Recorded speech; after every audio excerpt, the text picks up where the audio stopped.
वैशाख शुद्ध तृतीया म्हणजेच अक्षय तृतीया हा 3.5 मुहूर्तापैकी एक मुहूर्त मानला जातो। तर आजच्या ब्लॉगमध्ये आपण अक्षय तृतीया हे नाव कसे पडले, त्यासोबतच या दिवसाचे काय महत्त्व आहे आणि दिवशी आपण कोणकोणते कामं केले पाहिजे, त्यासोबतच यामागील कथा काय आहे याविषयी सगळी माहिती जाणून घेणार आहोत। आणि त्यासोबतच आजचा व्लॉगसुद्धा मी तुमच्यासोबत शेअर करणार आहे, तर व्हिडिओ स्किप न करता शेवटपर्यंत नक्की बघा।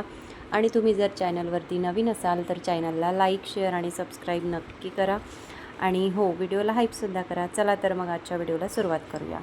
तर सगळ्यात आधी दिवसाची सुरुवात होते ती म्हणजे उंबरठा पूजनापासून। तर छान असं उंबरठा पूजन मी करायला घेतलं, पण तेचं लेपन मी जे केलं होतं तर तिथे मनूने पाय दिले म्हणून थोडी जागा खराब झाली होती।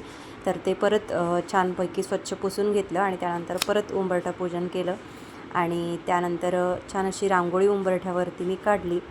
तर आता सगळ्यात आधी कुठलाही सण असो किंवा चांगला असा शुभ मुहूर्त असो किंवा एखादी आपल्या घरामध्ये शुभ कार्य असो, तर त्या दिवशी आपण उंबरठा पूजन हे आवर्जून केलंच पाहिजे। तर मी प्रत्येक गुरुवारी, शुक्रवारी उंबरठा पूजन जे आहे ते करते। तर आता उंबरठा पूजन हे कसं केलं पाहिजे याविषयीचा सुद्धा संपूर्ण व्हिडिओ आपल्या चॅनलवरती अपलोड केलेला आहे, तो एकदा नक्की चेक करा। तर चला आता आज अक्षय तृतीयेबद्दल थोडक्यात माहिती आपण या व्हिडिओमध्ये जाणून घेणार आहोत।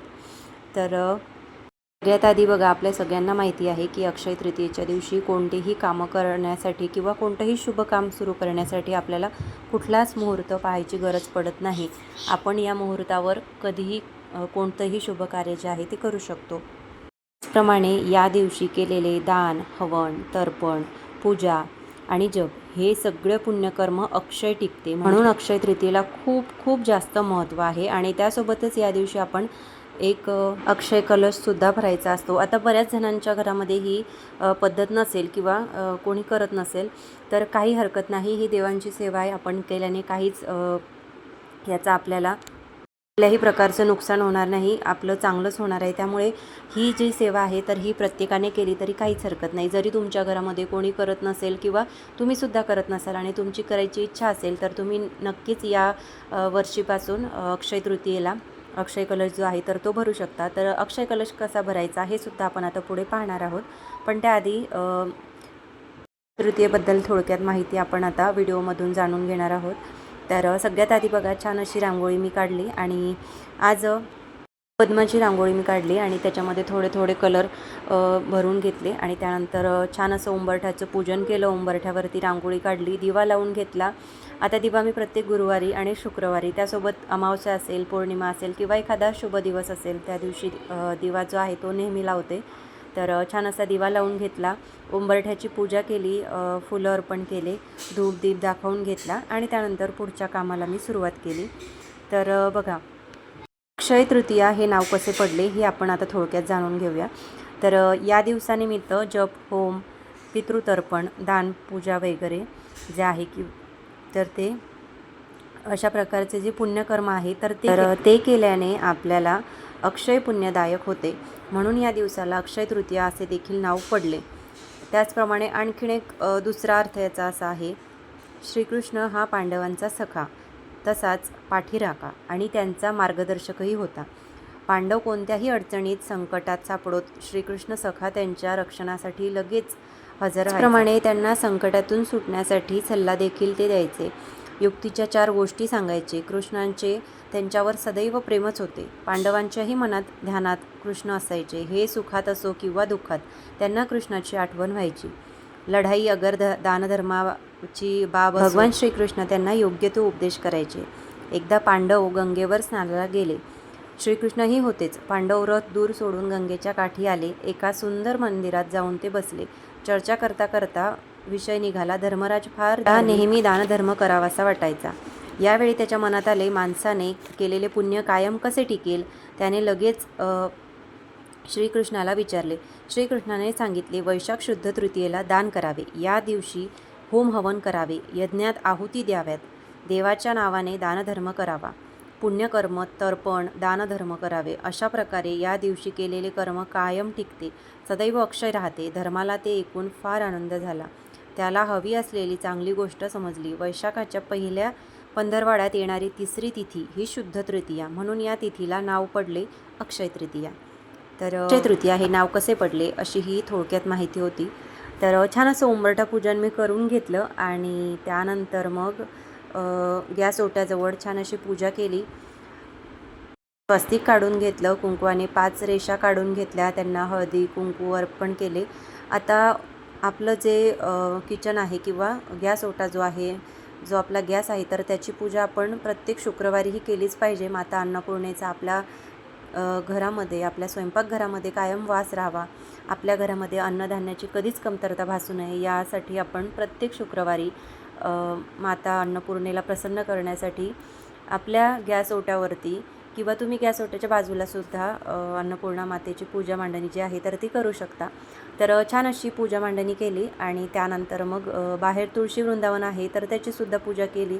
तिथेसुद्धा एक दिवा लावून घेतला, धूप दीप दाखवून घेतला आणि बाजूलाच शिवलिंगसुद्धा आहे तर शिवलिंगाचीसुद्धा पूजा केली. छान असा दिवा वगैरे लावून घेतला तुळशीला आणि शिवलिंगावरती फूल अर्पण केले आणि छान अशी बघा आता तुळस जी आहे तर ती बहरली होती आणि त्याला मंजिऱ्यासुद्धा आलेल्या होत्या आणि अशा अगदी 1 ते 2 जरी मंजिऱ्या आल्या तरी त्या बघायला आणि हिरवेगार पानं बघायला खूप छान वाटतात. आणि आता माझी तुळस पहिल्यापेक्षा खूप छान अशी बहरलेली होती.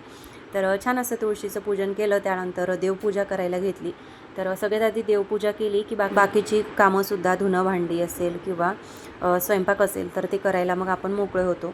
तर छान अशी देवपूजा करून घेतली आणि सुरुवातीला गणपती बाप्पांना स्नान घातले. आता आज अक्षय तृतीया आहे म्हणून सगळ्या देवांना मी पंचामृताने स्नान घातले आणि त्यानंतर सगळ्यात शेवटी महादेवांनासुद्धा पंचामृताने स्नान घालून देवघरामध्ये स्थापन करून घेतलं. सगळ्या यंत्रांनासुद्धा आज छानपैकी स्नान घातले. कवड्यांवरती सुद्धा छान असा अभिषेक केला आणि त्यानंतर स्वामींच्या पादुका, तर पादुकांनासुद्धा छान असं पुसून घेतलं. आता अभिषेक मी प्रत्येक वेळेस करत नाही कारण पादुका ज्या आहेत तर त्या लाकडी आहे आणि त्यामुळे त्या खराब होण्याची शक्यता असते. त्यामुळे ना मी पादुका ज्या आहेत तर त्या फक्त पुसून घेते. तर छान अशा पादुका पुसून घेतल्या. त्यानंतर पादुकांना अष्टगंध लावलं आणि सगळ्या देवांना अष्टगंध परत हळदी कुंकू जे आहे तर ते सुद्धा लावून घेतलं आणि त्यानंतर मग सगळ्या देवांना फुलं अर्पण केली आणि धूप दीप दाखवून घेतला. दिवा तर मी सुरुवातीलाच म्हणजे पूजेच्या सुरुवातीलाच दिवा जो आहे तर तो लावून घेतला होता. तर छान पंचामृताने सगळ्या देवांना अभिषेक करून झालेला होता आणि सुंदर अशी आजची पूजा माझी झालेली होती. तर अक्षय तृतीयेला एवढे महत्त्व का आहे हे आपण आता जाणून घेऊया. 4 युगे आहेत, कृतयुग, त्रेतायुग, द्वापारयुग आणि कलयुग. यातले प्रथम जे आहे ते कृतयुग. त्यात लोक फार सुखी होते. सर्वत्र शांतता समाधान नांदत होते. अशा कृतयुगाचा आरंभ या दिवशी म्हणजेच वैशाख शुद्ध तृतीयेला झाला. कोणत्याही युगाचा प्रारंभ शुभ मंगल मानला जातो म्हणून हा दिवस खूप महत्त्वाचा असतो. अक्षयचा अर्थच असा आहे की कधीही न संपणारे, अखंड टिकणारे. या दिवशी केलेले दान हे अक्षय राहते, कधीही संपत नाही. म्हणूनच या तिथीला आपल्याला जेवढे शक्य होईल तेवढे दानधर्म करायचे आहे. आपल्या यथाशक्तीने आपल्याला जर एखाद्या गरजू व्यक्तीला शॉल देता येईल किंवा पाण्याची बॉटल जरी देता येईल किंवा खाण्याचं एखादं पॅकेट देता येईल, काहीतरी घरात बनवलेले अन्नपदार्थ तुम्ही त्यांना देऊ शकता. तर या दानधर्मामुळे आपल्याला खूप चांगलं पुण्य मिळते. या दिवशी आपल्याला जे जे शक्य होईल ते आपण दान करायचं आहे. या दिवशी दान केलेले अक्षय तर राहतेच, पण त्याचबरोबर दान देणाऱ्याच यामुळे शांती, सुखसमृद्धी यांचाही लाभ होतो. म्हणून आपल्याला जे शक्य असेल ते एखादे आपण पुण्यकृत्य करावे असे आपले पूर्वज सांगतात. या दिवशी केलेले सत्कृत्य अखंड टिकणारे असते, हे सर्वात विशेष आहे. या दिवशी दानाला एवढे महत्त्व का आहे? गोरगरीब उपेक्षितांना मदत करण्याची प्रेरणा देणारे, त्यासाठी प्रवृत्त करणारा हा सण आहे. यामुळे समता, बंधुभाव, ऐक्य टिकण्यास मदत होते. अनाथ विद्यार्थ्यांना मदत करावी किंवा एखाद्या गरजू व्यक्तीला तुम्ही एखादी गोष्ट दान करावी. जे तुम्हाला शक्य होईल ती वस्तू तुम्ही त्यांना दान करू शकता. अन्नदान किंवा वस्त्रदान ह्यासारख्या गोष्टी तुम्ही त्यांना दान करू शकता. त्याचप्रमाणे एखादी सौभाग्यवती स्त्रीसुद्धा एखाद्या दुसऱ्या स्त्रीला बांगड्यांचा जो चुडा आहे तर तो सुद्धा देऊ शकतात. आणि जसं की सुरुवातीला मी सांगितलं, या दिवशी आपल्याला पाणीसुद्धा म्हणजे तुम्ही एखादी साधी पाण्याची बॉटलसुद्धा एखाद्या गरजू व्यक्तीला देऊ शकता. त्यामुळे सुद्धा आपल्याला खूप पुण्य मिळते. तर जलदानाला सुद्धा या दिवशी खूप महत्त्व आहे. या दिवशी स्त्रिया जलकुंभाची पूजा करून तो दान देतात. तसेच म्हणजेच काय, तहानलेल्यांना पाणी द्यावे हे त्यांचे प्रतीक. या महिन्यामध्ये उष्णाची तीव्रता बघा खूप जास्त प्रमाणात वाढलेली असते. त्यासाठीच आपल्या संस्कृतीने जलदानाचे महत्त्व सांगितले आहे. तर या दिवशी तुम्ही एखाद्या गरजू व्यक्तीला सुद्धा जलदान जे आहे तर ते करायचे आहे. म्हणजे पाणी तुम्ही त्यांना देऊ शकता किंवा प्रत्येक झाडाला, तुमच्याकडे जर झाडं असतील त्यांनासुद्धा तुम्ही पाणी देऊ शकता किंवा रस्त्याच्या आजूबाजूला जी लहान मोठी झाडं असतात त्यांनासुद्धा तुम्ही पाणी देऊ शकता. थोडक्यात अक्षय तृतीया या तिथीमुळे एक जीव दुसऱ्या जीवाचा, मग तो प्राणी, मनुष्य, वन्य, वृक्ष कोणताही असो, त्या प्रत्येकाला जलदान करून तृप्त करावे हा आपल्या संस्कृतीचा नियम आहे. त्याचप्रमाणे या दिवशी पूजेला सुद्धा खूप जास्त महत्त्व आहे, हे आपल्या सगळ्यांना माहिती आहे. हा दिवस बघा पितरांचा सण म्हणून मानला जातो. म्हणून या दिवशी दुपारी 12 वाजेनंतर पितरांना नैवेद्य दाखवला जातो. या दिवशी घटाला गंध लावला जातो व फूल, तीळ, सुपारी, विड्याची पाने, दक्षिणा, पाणी घातलं जातं. घटाची पंचोपचार पूजा करून तो ब्राह्मणाला दान केला जातो. घरातील सर्वांनी दक्षिणेकडे तोंड करून पितृस्तोत्र हात जोडून म्हणायचे असते. तर ते आपण प्रत्येकाने करायला हवे. म्हणजे तुम्ही म्हणजे तुमच्या घरात जर घटाची पूजा करत नसेल किंवा त्या सासूबाई ती पूजा करत असतील, तुम्ही करत नसाल, तर तुम्ही फक्त पितृस्तोत्र जरी म्हटलं तरी देखील चालेल. तर स्तोत्र जे आहे ते आपल्याला दक्षिणेकडे तोंड करून हात जोडून म्हणायचे आहे. त्याचप्रमाणे या दिवशी केळीला अतिशय जास्त महत्त्व आहे.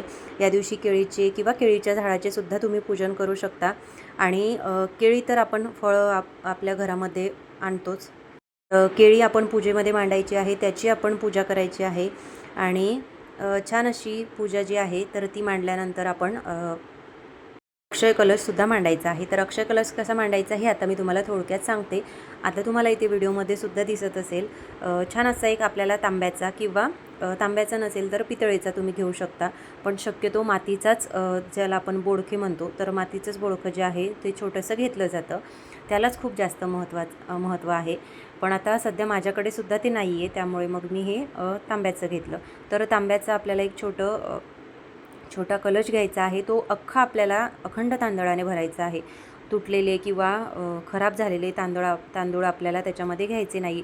अखंड आणि अगदी स्वच्छ पांढरे शुभ्र तांदूळ आपल्याला कलशामध्ये घ्यायचे आहे आणि कलश पूर्ण भरून घ्यायचा आहे. त्यानंतर भरलेल्या कलशावरती आपल्याला कुंड ठेवायची आहे. आता हळकुंड आपल्याला लेकरूवाळी ठेवायची आहे, म्हणजे ज्याला एका बाजूने त्याला कोंब आलेलं असतं, तर ती हळकुंड आपल्याला घ्यायची आहे. त्यासोबत एक सुपारी घ्यायची आहे आणि लाल गुंज घ्यायचा आहे.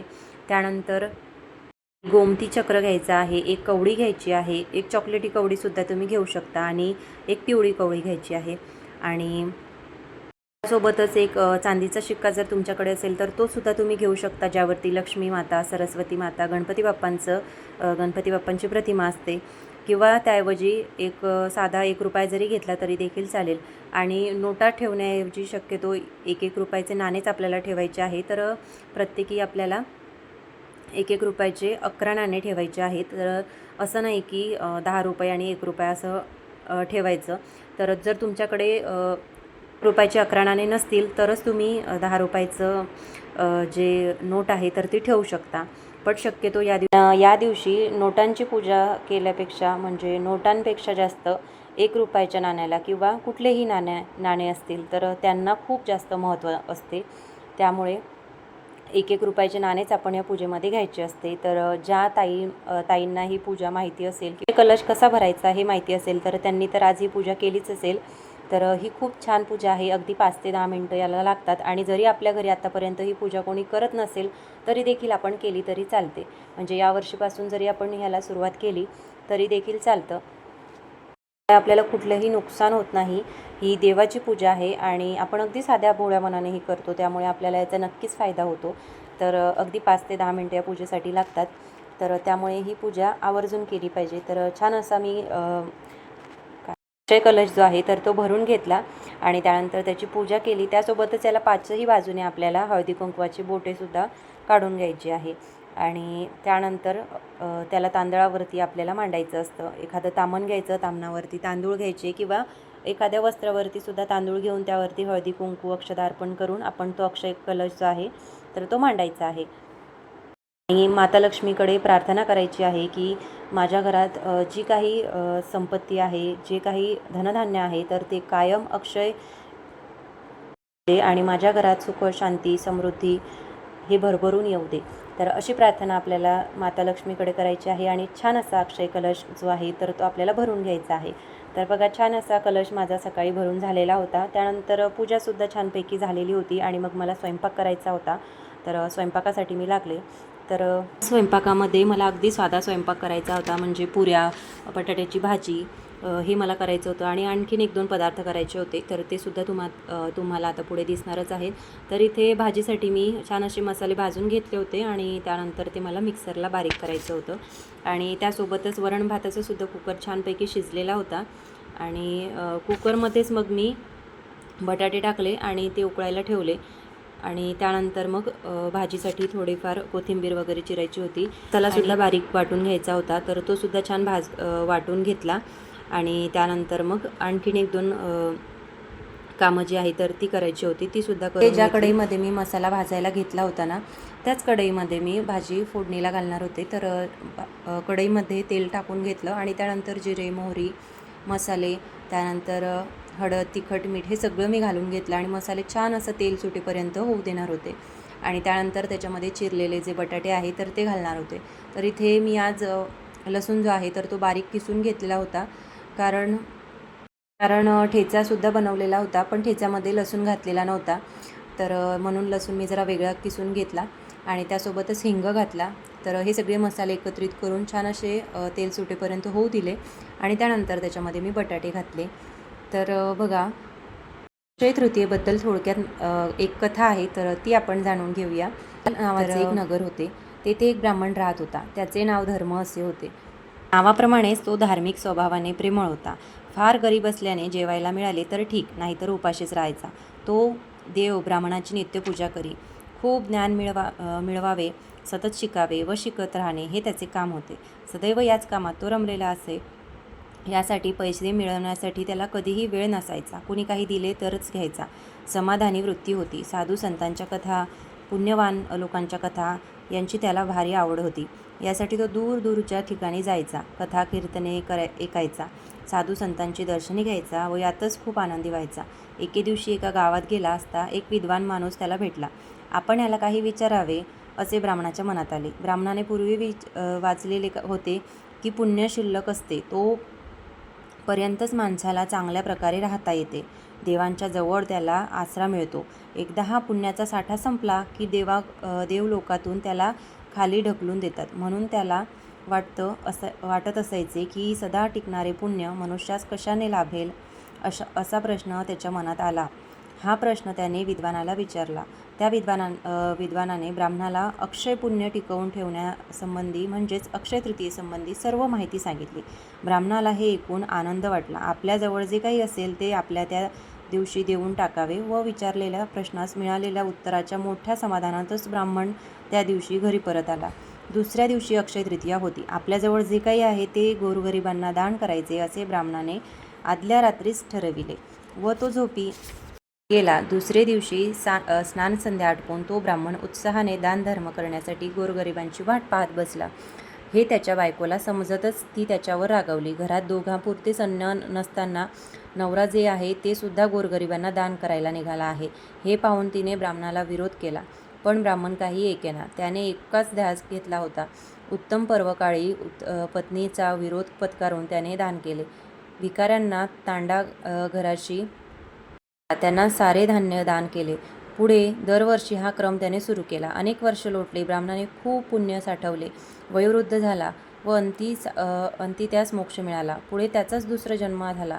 तो राजा झाला. कुशावती नगराचा हा राजा सदा चैनीत ऐश आरामात राहायचा. प्रजेष्टावर चैन करणे, प्रजेची कधीही विचारपूस अथवा कोणतीही दखल घ्यायची नाही.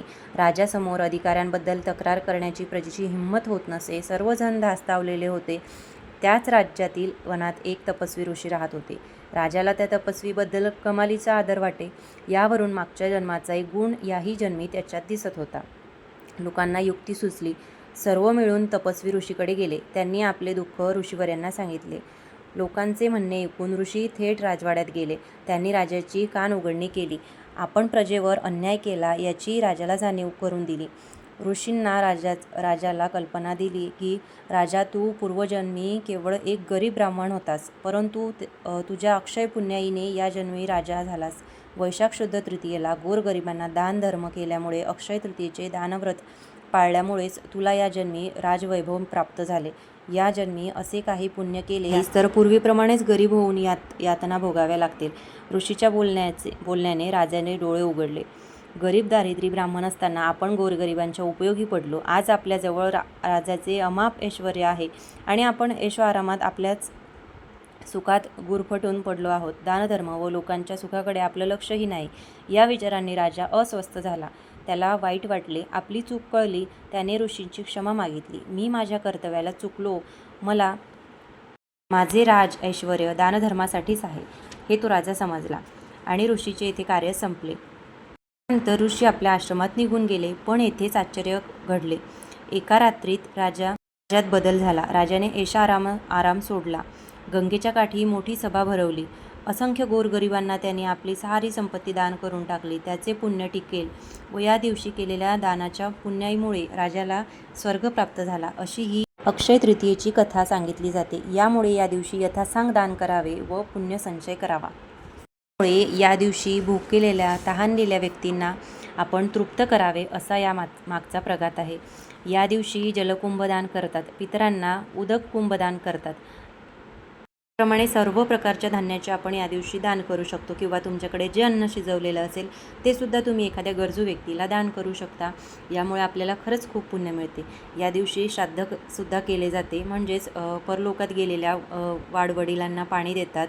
त्यांची आठवण म्हणून ब्राह्मणाची पूजा करतात. ब्राह्मणांना सुद्धा दान देतात. त्यामुळे या दिवशी आपल्याला जेवढं शक्य होईल तेवढ्या गोष्टीचे आपण दान करायचं आहे आणि शक्यतो अन्नदान किंवा जलदान करायचे आहे आणि शक्य असल्यास वस्त्रदानसुद्धा एखाद्या गरजू व्यक्तीला आपण करायचे आहे. यामुळे आपल्याला खूप जास्त पुण्य मिळते. अक्षय म्हणजे कधीही न संपणारे, अखंड टिकणारे. त्यामुळे या दिवशी केलेले दान हे अक्षय राहते.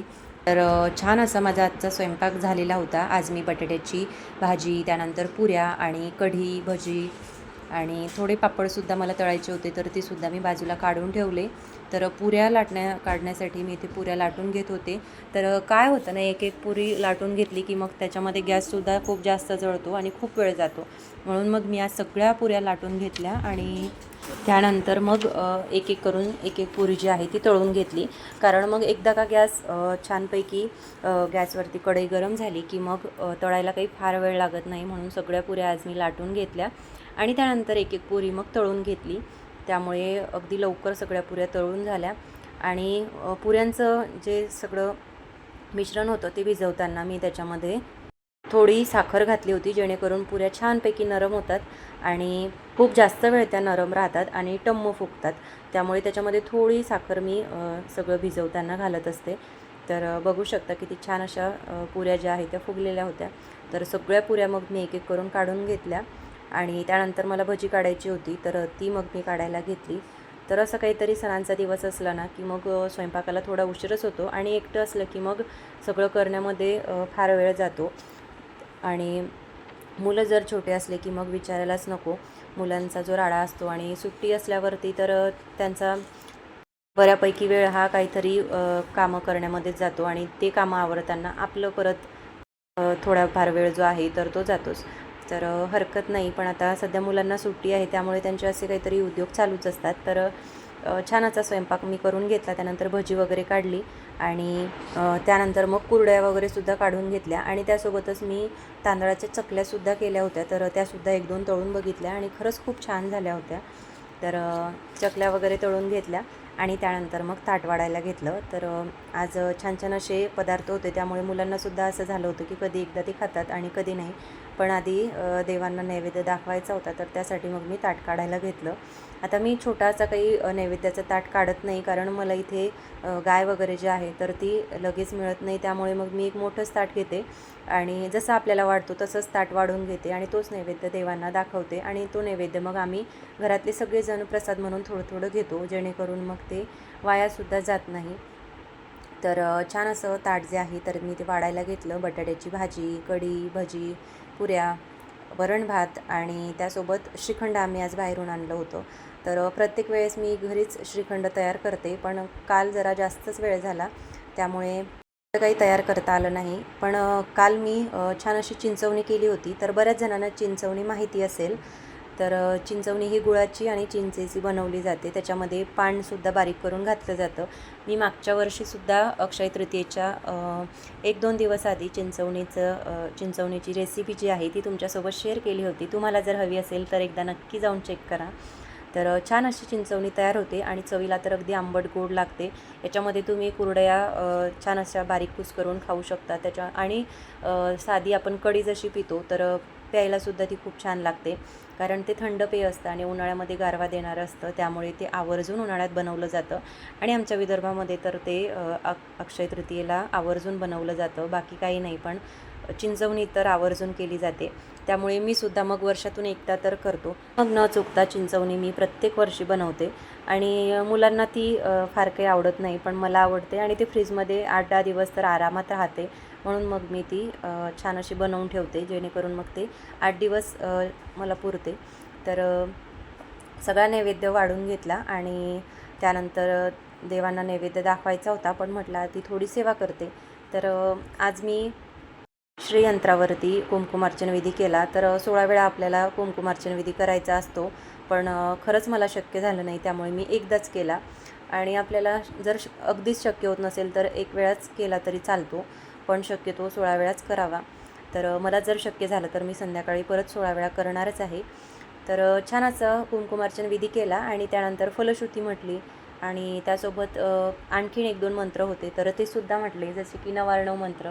मंत्राचे सुद्धा आपण या दिवशी पठण करून कुंकुमार्चन विधी जो आहे तर तो करू शकतो. तुमच्याकडे जर श्रीयंत्र असेल तर श्रीयंत्रावरती तुम्ही करू शकता, किंवा माता लक्ष्मीच्या मूर्तीवरती सुद्धा तुम्ही कुंकुमार्चन विधी नवार्णव मंत्राने करू शकता. आणखीन बरेच असे मंत्र आहेत, तर ते सुद्धा पठण करून आपण कुंकुमार्चन विधी करू शकतो. किंवा तुम्हाला जे कुठले मंत्र येत असतील ते तुम्ही पठण करू शकता. आणि त्यासोबत गोपालांना या दिवशी आपण मंजिरी अर्पण करायची आहेत, किंवा ते नसेल तर तुळशीचं एखादं पान तरी आपण लड्डू गोपालला अर्पण करायचं आहे. आणि पुरुष सूक्तसुद्धा आपल्याला 16 वेळा म्हणायचं आहे. आणि त्यानंतर फलश्रुती आपल्याला एकदाच म्हणायची आहे.